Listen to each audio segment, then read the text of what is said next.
Hello, happy Wednesday. Today's Wellness Wednesday. I want to talk about meal planning. And so I am going to put you up on a pillow and we are going to chat. Okay, maybe I'll just hold you so you don't get dizzy. We are going to chat meal planning and what that means, how you can do it. Do you do it? Is it helpful? Is it hurtful? And so by definition, meal planning is taking a look at a couple days ahead. So let's say you shop for foods once a week. And so you shop for foods on Saturday or Sunday and you plan for meals, Sunday, Monday, Tuesday, Wednesday, Thursday. And then maybe Friday, Saturday are choose in the moment, right? So it's just kind of, we sometimes call it yo-yo, you're on your own, where there's food in the house and you kind of just pick what you want for dinner. Now I have an 8-year-old and a 2-year-old, so they need some guidance, but sometimes it's just eat whatever. But meal planning, I like to think of it as you're just kind of creating a map and you have different ways you can go. And it's great to have a guide. It's great to have a map.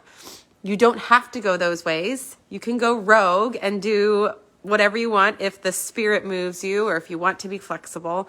But sometimes that flexibility and that freedom can feel chaotic, can feel, I don't have a plan. I don't know what I'm going to do. I don't know what to eat. This is so overwhelming. There's so many recipes. Like it just feels like the thoughts are kind of crashing down and you throw your hands up in the air and you say, screw it. I'll just eat whatever.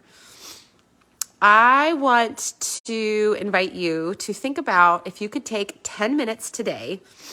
All right, it's Wednesday. Do we have a plan for the rest of the week? And don't think about the shopping. Don't think about the ingredients yet. Just think about, usually people plan dinners. Some people plan breakfasts and lunch. So it depends upon where you're at. Think dinners. Let me just, as if you're a family, it's typical patterns is to plan a dinner. Now, some families plan breakfast, some families plan lunch. So again, this can be so individualized, but for the purposes of this Facebook Live, think about, we have a week and a half until Christmas, if you celebrate Christmas, 3 weeks till New Year's, 2.5 weeks till New Year's. So just what is the plan for tonight, Thursday, Friday, Saturday, Sunday, if there even is a plan? It does not have to be etched into stone where you're bound by the plan. However, budget-wise, if you make a plan and go buy the food, it would make sense to use the food, but that also doesn't always happen, so I get that. The plan could be, we're planning to order from Uber Eats from this restaurant on Thursday, from this restaurant on Friday, from this restaurant on Saturday. Why I'm suggesting that there should be some sort of plan is it gets the brain in this mindset that you do have a choice of what to eat. You do make conscious effort to choose your foods. Now, some people say, oh, well, we just never plan. We just choose in the moment. Okay, you're choosing to choose in the moment. You're planning to be flexible, which is not right or wrong. If you have members of your family that struggle around food, a plan is very helpful. It's very helpful because they can kind of know what to expect, and that can decrease feelings of anxiety. If you know what to expect and you can assume that it's most likely going to happen given, different scenarios, you can assume, okay, I know that tonight we're going to be serving grilled cheeses and tomato soup. And I know that, we did this last night. I know my son has this, he's going to die in a hill that he hates cheese. My role is to teach him he can try foods that he may or may not like, but he can try them. And your taste buds actually change very quickly as you're little. And he can learn to like new foods. Now, it's not what he wants to do, but as a parent, they don't always want to do what's best for them anyway. Even adults don't always want to do what's best for them anyway. So having someone guide them is helpful. So if you have a kiddo, I've just navigated this because I'm navigating it, that really struggles with food, meal plans can be very helpful. And then they can have some autonomy and say, I vote to have, McDonald's on Monday, or I vote to have pizza on Friday. Okay, you get a vote. And then because I'm the parent and I'm the one in charge of most of the food shopping and the meal planning, I get the rest of the votes. So if you want to be more in charge and you want to have more role, then you got to have more skin in the game. And I think that's a really healthy perspective in regards to parenting and meal planning. And it could, of course, it could go both ways, where there's so much flexibility, there's no structure, and then food and meal planning is chaotic. But there's also the other way, the pendulum can swing the other way, where you have so much structure, so many rules, that it becomes fearsome or shameful or guilty to eat outside of those rules. And that's when meal planning cannot serve a purpose.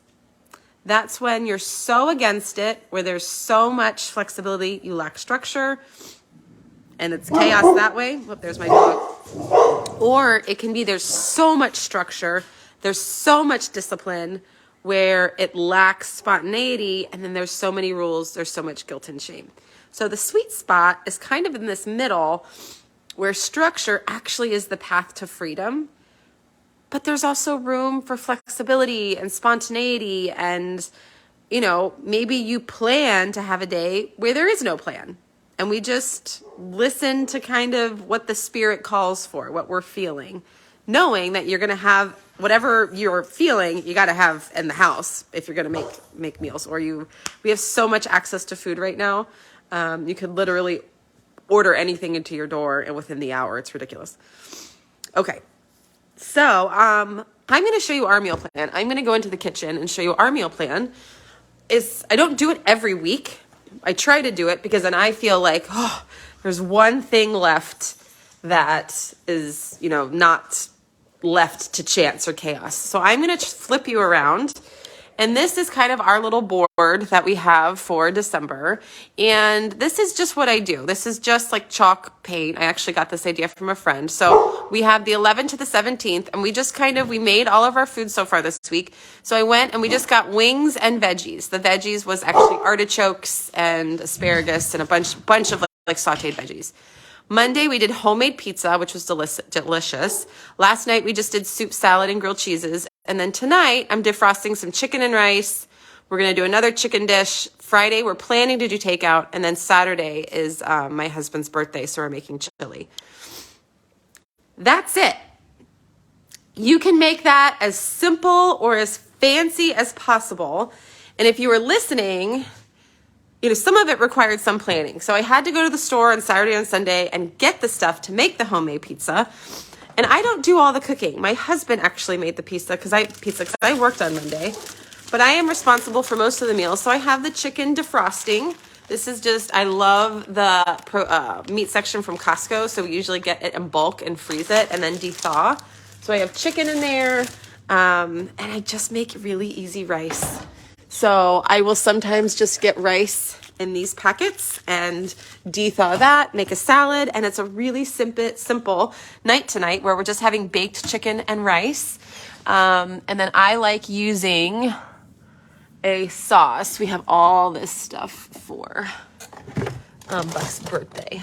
Do I even have a sauce? I usually keep a sauce of some sort in our pantry or down here, and you can even bake or marinate the chicken in some sort of Italian dressing.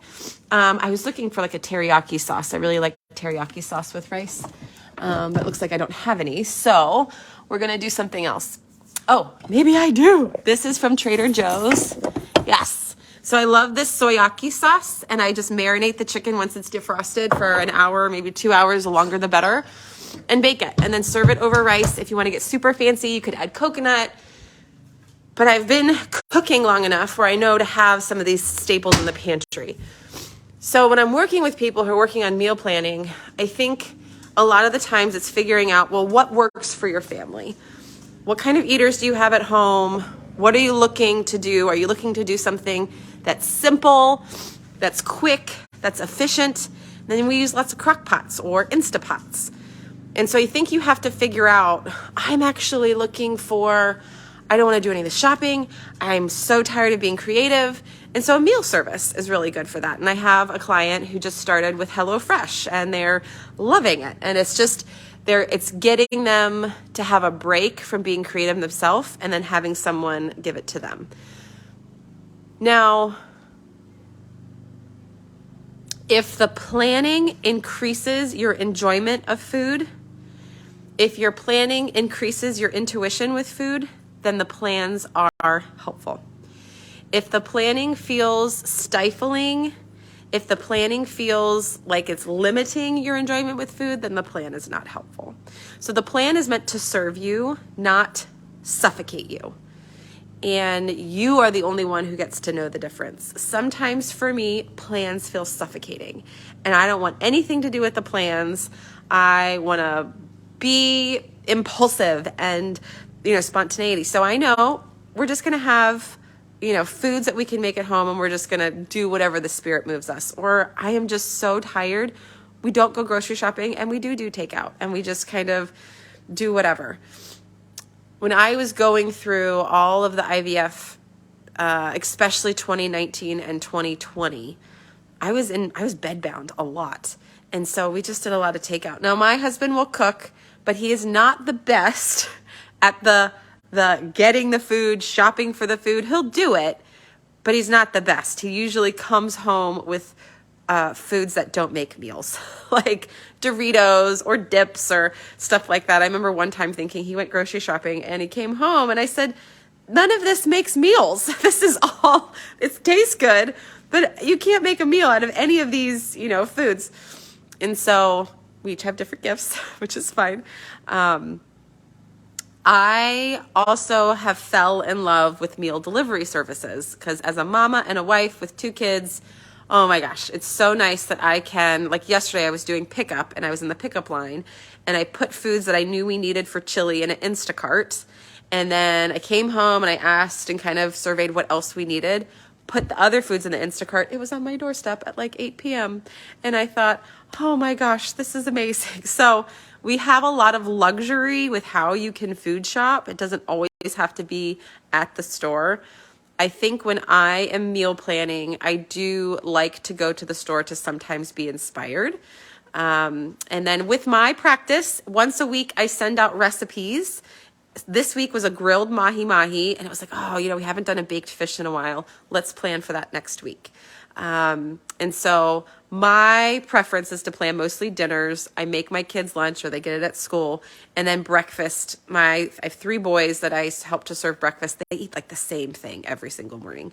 So it's super simple. And then I'm the one that likes the variety. So we try to all eat, like tonight when we do chicken rice, my boys will eat that. Last night we did soup and salad and neither boys ate the salad, neither boys ate the soup, but I did have my 8-year-old, I made a grilled cheese. And so he tried it. It wasn't his favorite, but he tried it and he finished it. And then he had a side of like vegetables and stuff. So anyway, I'm going all different ways. Meal planning can definitely be one part of a functioning family's task where a household that can run efficiently does require someone to be in charge of the meals, or else it can look like chaos. And chaos can definitely lead to mixed emotions with food, insecurity with food, or just definitely different beliefs that you're in charge of your food selection at 7 or 8, which that's not ideal. I'm not saying that that's happening for you and your kids, because that's just what's happening. It will work out. But your relationship with food, being exposed to structure with food, not too much and not too little, just kind of the sweet spot, will help someone align with their intuition with food in a really, really healthy way. I do work with families. I do work with moms. I work with, whatever, to just have some conversations about these things. And that's one way to interact with me. So if you have any questions, please let me know. Reach out. Ways to interact with me without coaching or without my insurance-based practice is I have a newsletter. You can sign up for a newsletter. If you're interested in that, just comment on this live newsletter. I also have a texting service where every day I send out kind of a question to consider or like an inspirational thought or just kind of a nice tip about food, weight, eating, your body. And that's $10 for the year. So once you sign up once, it's $10 and you get signed up for the year, and then you get 52 recipes once a week. I am going to be doing free workshops maybe 3 or 4 times a year. I just did one. It was amazing. It went so well. We had some great conversations. So if you're interested in workshops, get on my newsletter and I'll blast emails when those are happening. And then if you want to say, okay, well, where are my healthy habits of thinking? I have a free assessment. You take the assessment. It's so easy. It takes 10 minutes. You can do it on your phone. And then I can sit down with you and go over the results for free. And I call it a debrief. We just talk about it. You talk about what you want. Maybe what I have to offer you is an interest. And I'm finishing up a health course where it's online. You wouldn't interact with me. You do it at your own pace. And that's going to be around $200, where you could just have the course and have it forever. And it would be some tips no matter what your goals on health and slowing down and looking at some sustainable behaviors to impact your health goals, whatever they are. So look for that. But if you are interested, hop on my newsletter. One of my end of the year goals is I would like to have up to 300 people on my newsletter. I think I'm a little bit less than that. So I would love in 2023 to get to 500. So anyway, just some goals for me that I would love to share. And yeah, I hope you're having a wonderful Wednesday. Meal plan if you can. It just keeps the chaos from getting so chaos. But also maybe the plan is there's no plan. We're just living life on the edge, and that works too. All right. Have a wonderful Wednesday and talk to you guys soon. Bye.